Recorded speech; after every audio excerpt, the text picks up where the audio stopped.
Mga kaagri, ngayon pupunta tayo sa Ubay para kilalanin ang isa sa mga ipinagmamalaking hayop dito, ang Ubay Black Pig. Alamin natin kung bakit ito patok sa mga magsasaka at ano rin ang mga challenges sa pag-aalaga nito.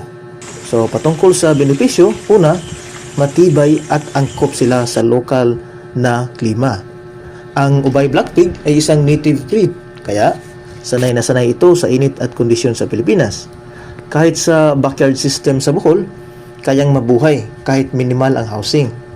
Pangalawa, mababa ang gasto sa pagpapakain. Hindi sila maarte sa pagkain mga kaagri.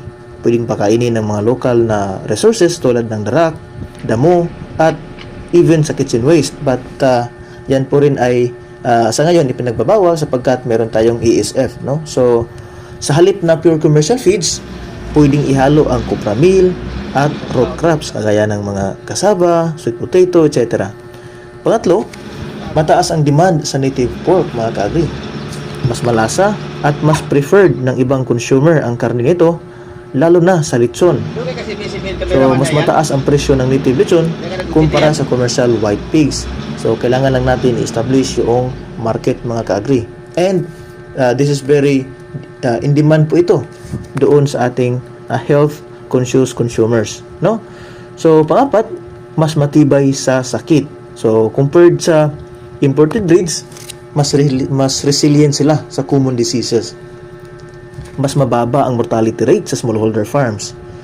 So, kaya nga lang, may mga limitasyon tayong na-experience dito sa native breed, no? Una, mabagal talaga silang lumaki, no? Isa sa pinakamalaking downside dito, yun ang matagal bago ma-market.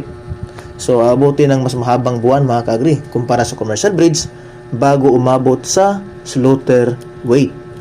Pangalawa, mas maliit ang katawan, kaya mas kaunti ang meat yield, no? Kung ang commercial pig ay 90 to 100 kg sa market at 3.5 months, ang native ay mas mababa talaga. And pangatlo, hindi ideal for large-scale production dahil sa growth rate. Hindi siya bagay sa intensive commercial farming. So, mas bagay ito sa backyard lang o niche market production. Kasi, kahit gaano pa yan karami yung kakainin nila, kahit gaano pa yan kaganda yung ating ipapakain sa kanila, kung yan lang yung potential ng ating baboy, yung genetic potential, then talagang ganyan lang siya. So, yan po yung pang-apat. Limited genetic improvement. Hindi pa gaano napapabuti ang lahi kumpara sa commercial breeds, no? Walang consistent breeding program actually sa ibang areas, no?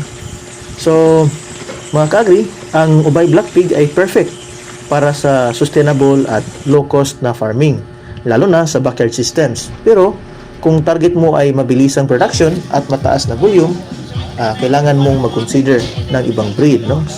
Kagaya ng large white, landrace, pitrin, durok, and others. So, yan po mga kaagri. And sana po ay may natutunan tayo, no, sa video ito. Maraming salamat. And God bless po sa ating lahat.